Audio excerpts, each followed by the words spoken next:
श्री हरि भक्ति आस्था में हम श्रीमद् भगवत गीता के अध्याय 2 के संपूर्ण श्लोक 1 से 72 के हिंदी अर्थ को सुनेंगे। श्लोक 1, 2, 3 अर्थ। संजय बोले, उस प्रकार करुणा से व्याप्त और आंसुओं से पूर्ण तथा व्याकुल नेत्र वाले शोक युक्त उस अर्जुन के प्रति भगवान मधुसूदन ने यह वचन कहा। श्री भगवान बोले, हे अर्जुन, तुझे इस असमय में यह मोह किस हेतु प्राप्त हुआ? क्योंकि न तो यह श्रेष्ठ पुरुषों द्वारा आचरित है, न स्वर्ग को देने वाला है, न ही कीर्ति को कराने वाला ही है। इसीलिए हे अर्जुन, नपुंसकता को मत प्राप्त हो, तुझमें यह उचित नहीं जान पड़ती। हृदय की तुच्छ दुर्बलता को त्याग कर युद्ध के लिए खड़ा हो जा। श्लोक 4, 5, 6 अर्थ। अर्जुन बोले, हे मधुसूदन, मैं रणभूमि में किस प्रकार बाणों से भीष्म पितामह और द्रोणाचार्य के विरुद्ध लड़ूंगा, क्योंकि हे अरिसूदन, वे दोनों ही पूजनीय हैं। इसीलिए इन महानुभाव गुरुजनों को ना मारकर इस श्लोक में भिक्षा का अन्न भी खाना कल्याणकारक समझता हूँ, क्योंकि गुरुजनों को मारकर इस श्लोक में रुधिर से सने हुए अर्थ और काम रूप भोगों को ही भोगूंगा। यह नहीं जानते कि हमारे लिए युद्ध करना और ना करना, इन दोनों में से कौन सा श्रेष्ठ है, अथवा यह भी नहीं जानते कि हम जीतेंगे या वे जीतेंगे, और जिनको मारकर हम जीना भी नहीं चाहते, वे ही हमारे आत्मीय धृतराष्ट्र के पुत्र हमारे मुकाबले में खड़े हैं। श्लोक 7, 8, 9 अर्थ। इसीलिए कायरता रूप दोष से उपहत हुए स्वभाव वाला तथा धर्म के विषय में मोहित चित्त हुआ मैं आपसे पूछता हूँ कि जो साधन निश्चित कल्याणकारक हो वही मेरे लिए कहिए, क्योंकि मैं आपका शिष्य हूँ। इसलिए आपके शरण हुए मुझको शिक्षा दीजिए, क्योंकि भूमि में निष्कंटक धन धान्य से संपन्न राज्य को और देवताओं के स्वामी पने को प्राप्त होकर भी मैं उस उपाय को नहीं देखता जो मेरी इंद्रियों के सुखाने वाले शोक को दूर कर सके। संजय बोले, हे राजन, निद्रा को जीतने वाले अर्जुन अंतर्यामी श्री कृष्ण महाराज के प्रति इस प्रकार कहकर फिर श्री गोविंद भगवान से युद्ध नहीं करूँगा, यह स्पष्ट कहकर चुप हो गए। श्लोक 10, 11, 12 अर्थ। हे भरतवंशी धृतराष्ट्र, अंतर्यामी श्री कृष्ण महाराज दोनों सेनाओं के बीच में शोक करते हुए उस अर्जुन को हंसते हुए यह वचन बोले। भगवान बोले, हे अर्जुन, तू न शोक करने योग्य मनुष्यों के लिए शोक करता है और पंडितों के से वचनों को कहता है, परंतु जिनके प्राण चले गए हैं उनके लिए और जिनके प्राण नहीं गए हैं उनके लिए भी पंडित जन शोक नहीं करते। ना तो ऐसा ही है कि मैं किसी काल में नहीं था, तू नहीं था, अथवा ये राजा लोग नहीं थे, और ना ही ऐसा ही है कि इसके आगे हम सब नहीं रहेंगे। श्लोक 13, 14, 15 अर्थ। जैसे जीवात्मा की इस देह में बालकपन, जवानी, वृद्धावस्था होती है, वैसे ही अन्य शरीर की प्राप्ति होती है। उस विषय में धीर पुरुष मोहित नहीं होता। हे कुंती पुत्र, सर्दी, गर्मी, सुख, दुख को देने वाले इंद्रियों और विषयों के संयोग तो उत्पत्ति, विनाशशील और अनित्य हैं। इसलिए हे भारत, तू सहन कर, क्योंकि हे पुरुष श्रेष्ठ, सुख दुख को समान समझने वाले जिस धीर पुरुष को ये इंद्रिय और विषयों के संयोग व्याकुल नहीं करते, वह मोक्ष के योग्य होता है। श्लोक 16, 17, 18 अर्थ। असत वस्तु की तो सत्ता ही नहीं है और सत का अभाव नहीं। इस प्रकार इन दोनों का ही तत्व ज्ञानी पुरुषों द्वारा देखा गया है। नाश रहित तो तू उसको जान जिससे यह संपूर्ण जगत दृश्य वर्ग व्याप्त है। इस अविनाशी का विनाश करने में कोई भी समर्थ नहीं है। इस नाश रहित अप्रमेय नित्य स्वरूप जीवात्मा के ये सब शरीर नाशवान कहे गए हैं। इसलिए हे भरतवंशी अर्जुन, तू युद्ध कर। श्लोक 19, 20, 21 अर्थ। जो इस आत्मा को मारने वाला समझता है तथा जो इस आत्मा को मरा मानता है, वे दोनों ही नहीं जानते, क्योंकि यह आत्मा वास्तव में ना तो किसी को मारता है और ना ही किसी के द्वारा मारा जाता है। ये आत्मा किसी काल में भी ना तो जन्मता है और ना ही मरता है, तथा न यह उत्पन्न होकर फिर होने वाला ही है, क्योंकि यह अजन्मा, नित्य, सनातन और पुरातन है। शरीर के मारे जाने पर भी यह नहीं मारा जाता। हे प्रथापुत्र अर्जुन, जो पुरुष इस आत्मा को नाश रहित, नित्य, अजन्मा और अव्यय जानता है, वह पुरुष कैसे किसी को मरवाता है और कैसे किसको मारता है। तो 22, 23, 24, 25 अर्थ। जैसे मनुष्य पुराने वस्त्रों को त्याग कर दूसरे नए वस्त्रों को ग्रहण करता है, वैसे ही जीवात्मा पुराने शरीरों को त्याग कर दूसरे नए शरीरों को प्राप्त होता है। इस आत्मा को शस्त्र नहीं काट सकते, इसको आग नहीं जला सकती, इसको जल नहीं गला सकता, वायु नहीं सुखा सकता, क्योंकि यह आत्मा अछेद्य है, यह आत्मा अदाह है, अक्लेद और निसंदेह अशोष्य है, तथा यह आत्मा नित्य, सर्वव्यापी, अचल, स्थिर रहने वाला और सनातन है। यह आत्मा अव्यक्त है, यह आत्मा अचिंत्य है और यह आत्मा विकार रहित कहा जाता है। इससे हे अर्जुन, तू इस आत्मा को उपयुक्त प्रकार से जानकर तू शोक करने को योग्य नहीं है, अर्थात तुझे शोक करना उचित नहीं है। श्लोक 26, 27, 28 श्री भगवान बोले, यदि तू इस आत्मा को सदा जन्मने वाला तथा मरने वाला मानता हो तो भी हे महाबाहो, तू इस प्रकार शोक करने योग्य नहीं है, क्योंकि इस मान्यता के अनुसार जन्मे हुए की मृत्यु निश्चित है और मरे हुए का जन्म निश्चित है। इससे भी इस बिना उपाय वाले विषय में तू शोक करने योग्य नहीं है। हे अर्जुन, संपूर्ण प्राणी जन्म से पहले अप्रकट थे और मरने के बाद भी अप्रकट हो जाने वाले हैं, केवल बीच में ही प्रकट हैं। फिर ऐसी स्थिति में क्या शोक करना। श्लोक 29, 30, 31 कोई एक महापुरुष ही इस आत्मा को आश्चर्य की भांति देखता है और वैसे ही कोई दूसरा महापुरुष इसके तत्व को आश्चर्य की भांति वर्णन करता है, तथा दूसरा कोई अधिकारी पुरुष ही इसे आश्चर्य की भांति सुनता है और कोई कोई तो सुनकर भी इसको नहीं जानता। हे अर्जुन, यह आत्मा सबके शरीरों में सदा ही अवध्य है। इस कारण संपूर्ण प्राणियों के लिए तू शोक करने योग्य नहीं है तथा अपने धर्म को देखकर भी तू भय करने योग्य नहीं, अर्थात तुझे भय नहीं करना चाहिए, क्योंकि क्षत्रिय के लिए धर्म युद्ध से बढ़कर दूसरा कोई कल्याणकारी कर्तव्य नहीं है। श्लोक 32, 33, 34 हे पार्थ, अपने आप प्राप्त हुए और खुले हुए स्वर्ग के द्वार रूप इस प्रकार के युद्ध को भाग्यवान क्षत्रिय लोग ही पाते हैं। किंतु यदि तू इस धर्मयुक्त युद्ध को नहीं करेगा तो स्वधर्म और कीर्ति को खोकर पाप को प्राप्त होगा तथा सब लोग तेरी बहुत काल तक रहने वाली अपकीर्ति का भी कथन करेंगे, और माननीय पुरुष के लिए अपकीर्ति मरण से भी बढ़कर है। श्लोक 35, 36, 37 और जिनकी दृष्टि में तू पहले बहुत सम्मानित होकर अब लघुता को प्राप्त होगा, वे महारथी लोग तुझे भय के कारण युद्ध से हटा हुआ मानेंगे। तेरे वैरी लोग तेरे सामर्थ्य की निंदा करते हुए तुझे बहुत से न कहने योग्य वचन भी कहेंगे। उससे अधिक दुख और क्या होगा। तो तू युद्ध में मारा जाकर स्वर्ग को प्राप्त होगा अथवा संग्राम में जीतकर पृथ्वी का राज्य भोगेगा। इस कारण हे अर्जुन, तू युद्ध के लिए निश्चय करके खड़ा हो जा। श्लोक 38, 39, 40 जय, पराजय, लाभ, हानि और सुख दुख को समान समझकर इसके बाद युद्ध के लिए तैयार हो जा।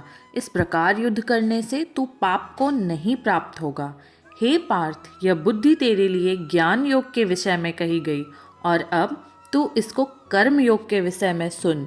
जिस बुद्धि से युक्त हुआ तू कर्मों के बंधन को भली भांति त्याग देगा, अर्थात सर्वथा नष्ट कर डालेगा। इस कर्म योग में आरंभ का अर्थात बीज का नाश नहीं है और उल्टा फल रूप दोष भी नहीं है, बल्कि इस कर्म योग रूप धर्म का थोड़ा सा भी साधन जन्म मृत्यु रूप महान भय से रक्षा कर लेता है। श्लोक 41, 42, 43, 44 श्री भगवान बोले, हे अर्जुन, इस कर्म योग में निश्चयात्मिका बुद्धि एक ही होती है, किंतु अस्थिर विचार वाले विवेकहीन सकाम मनुष्यों की बुद्धियां निश्चय ही बहुत भेदों वाली और अनंत होती है। हे अर्जुन, जो भोगों में तन्मय हो रहे हैं, जो कर्म फल के प्रशंसक वेद वाक्यों में ही प्रीति रखते हैं, जिनकी बुद्धि में स्वर्ग ही परम प्राप्य वस्तु है और जो स्वर्ग से बढ़कर दूसरी कोई वस्तु नहीं है, ऐसा कहने वाले हैं, वे अविवेकी जन इस प्रकार की जिस पुष्पित अर्थात दिखाऊ शोभा युक्त वाणी को कहा करते हैं, जो कि जन्म मरण रूप कर्म फल को देने वाली एवं भोग तथा ऐश्वर्य की प्राप्ति के लिए नाना प्रकार की बहुत सी क्रियाओं का वर्णन करने वाली है, उस वाणी द्वारा जिनका चित्त हर लिया गया है, जो भोग और ऐश्वर्य में अत्यंत आसक्त हैं, उन पुरुषों की परमात्मा में निश्चयात्मिका बुद्धि नहीं होती है। श्लोक 45, 46, 47। हे अर्जुन, वेद उपयुक्त प्रकार से तीनों गुणों के कार्य रूप समस्त भोगों एवं उनके साधनों का प्रतिपादन करने वाले हैं। इसीलिए तू उन भोगों एवं उसके साधनों में आसक्तिहीन, हर्ष शोक आदि द्वंद्वों से रहित नित्य वस्तु परमात्मा में स्थित योग क्षेम को न चाहने वाला और स्वाधीन अंतःकरण वाला हो। सब ओरों से परिपूर्ण जलाशय के प्राप्त हो जाने पर छोटे जलाशय में मनुष्य का जितना प्रयोजन रह जाता है, ब्रह्मा को तत्व से जानने वाले ब्राह्मण का भी समस्त वेदों में उतना ही प्रयोजन रह जाता है। तेरा कर्म करने में अधिकार है, उसके फलों में कभी नहीं। इसीलिए हे अर्जुन, तू कर्मों के फल का हेतु मत हो तथा तेरी कर्म न करने में भी आसक्ति न हो। श्लोक 48, 49, 50। श्री भगवान बोले, हे धनंजय, तू आसक्ति को त्याग कर तथा सिद्धि और असिद्धि में समान बुद्धि वाला होकर योग में स्थित हुआ कर्तव्य कर्मों को कर। समत्व ही योग कहलाता है। जो कुछ भी कर्म किया जाए उसके पूर्ण होने और न होने में तथा उसके फल में भी संभाव में स्थित रहने का नाम समत्व है। इस समत्व रूप बुद्धि योग से सकाम कर्म अत्यंत ही निम्न श्रेणी का है।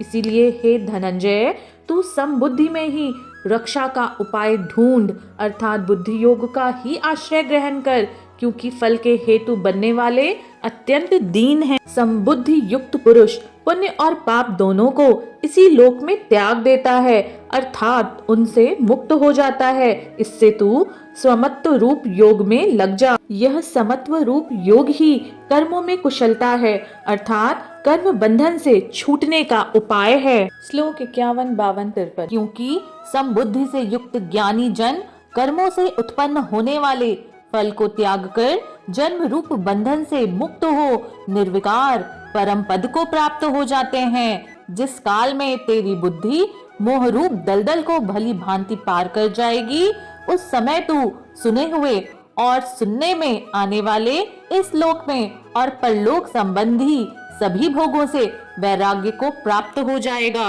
भांति भांति के वचनों को सुनने से विचलित हुई तेरी यह बुद्धि जब परमात्मा में अचल और स्थिर ठहर जाएगी, तब तू योग को प्राप्त हो जाएगा, अर्थात तेरा परमात्मा से नित्य संयोग हो जाएगा। श्लोक 54, 55, 56। अर्जुन बोले, हे केशव, समाधि में स्थित परमात्मा को प्राप्त हुए स्थिर बुद्धि पुरुष का क्या लक्षण है?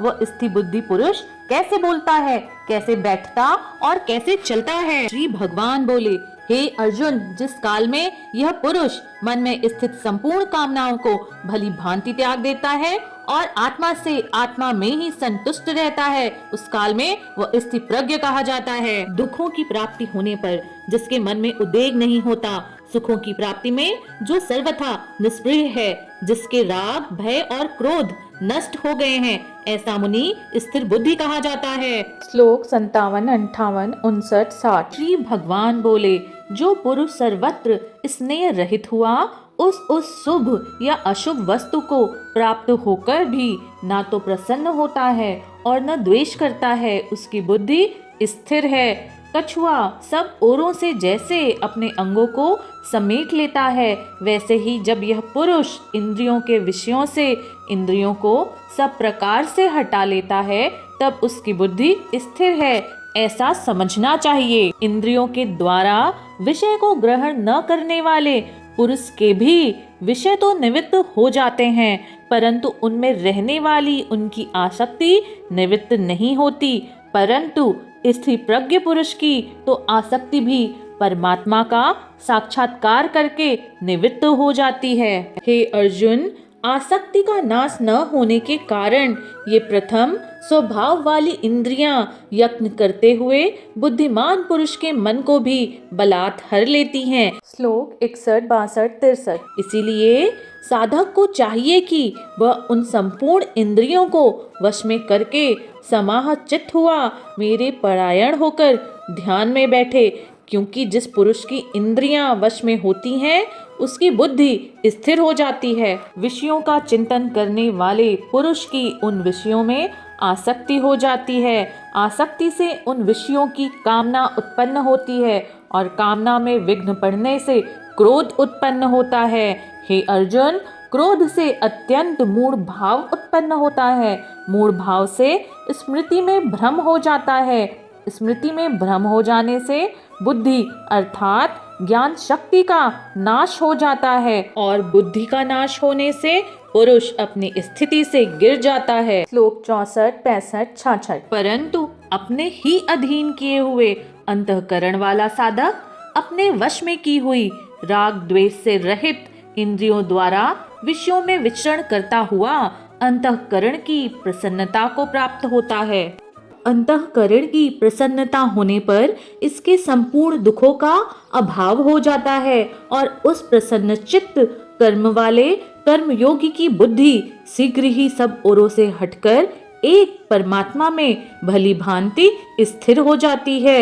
न जीते हुए मन और इंद्रियों वाले पुरुषों में निश्चयात्मिका बुद्धि नहीं होती और उस अयुक्त मनुष्य के अंतःकरण में भावना भी नहीं होती तथा भावहीन मनुष्य को शांति नहीं मिलती और शांति रहित मनुष्य को सुख कैसे मिल सकता है। श्लोक 67, 68, 69। क्योंकि जैसे जल में चलने वाली नाव को वायु हर लेती है, वैसे ही विषयों में विचलित हुई इंद्रियों में मन जिस इंद्रिय के साथ रहता है वह एक ही इंद्रिय इस अयुक्त पुरुष की बुद्धि को हर लेती है।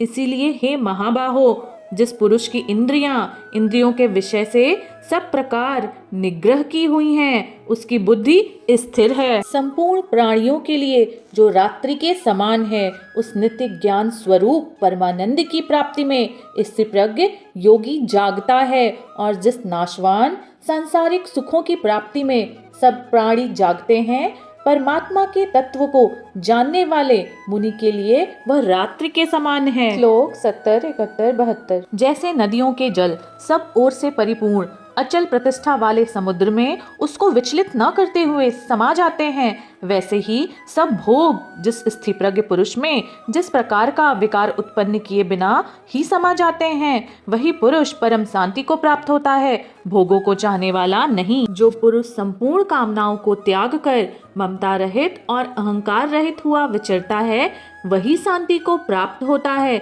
हे अर्जुन, यह ब्रह्मा को प्राप्त हुए पुरुष की स्थिति है। इसको प्राप्त होकर योगी कभी मोहित नहीं होता और अंत काल में भी इसी ब्राही स्थिति में स्थित होकर ब्रह्म आनंद को प्राप्त हो जाता है। अध्याय 2 के संपूर्ण सार में भगवान श्री कृष्ण अर्जुन से कहते हैं कि हे अर्जुन, यह आत्मा किसी काल में भी जन्मता या मरता नहीं है। यह आत्मा ना तो उत्पन्न होने वाला है, ना ही फिर से मरने वाला है, अर्थात यह अजन्मा, अनित्य और पुरातन है।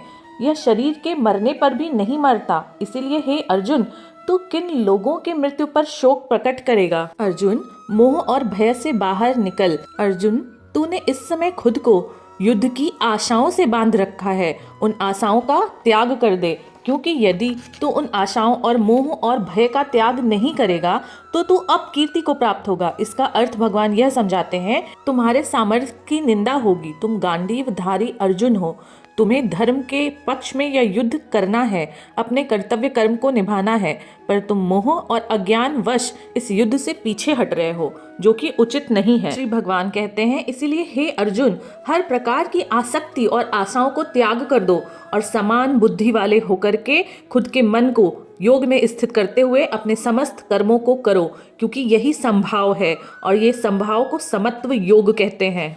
इसीलिए अर्जुन, हर प्रकार की कामनाओं का त्याग करके खुद को ममता रहित, अहंकार रहित, अंदर से शांति को प्राप्त करके इस युद्ध को लड़ो, क्योंकि यह युद्ध तुम्हारा कर्म है। तो इसके अनुसार ईश्वर हम सभी को यह समझाते हैं कि जीवन की प्रत्येक परिस्थिति में खुद की मन और भावनाओं पर काबू पाकर सर्वप्रथम हमारा एक ही लक्ष्य है, अपने कर्तव्य कर्मों को पूरा करना, ना ही किसी कर्म से खुद को बांधना, ना उनसे आशा रखना, ना आसक्ति को प्राप्त करना। समभाव में स्थित रहते हुए अपने प्रत्येक कर्म को पूरा करना ही हमारा दायित्व है।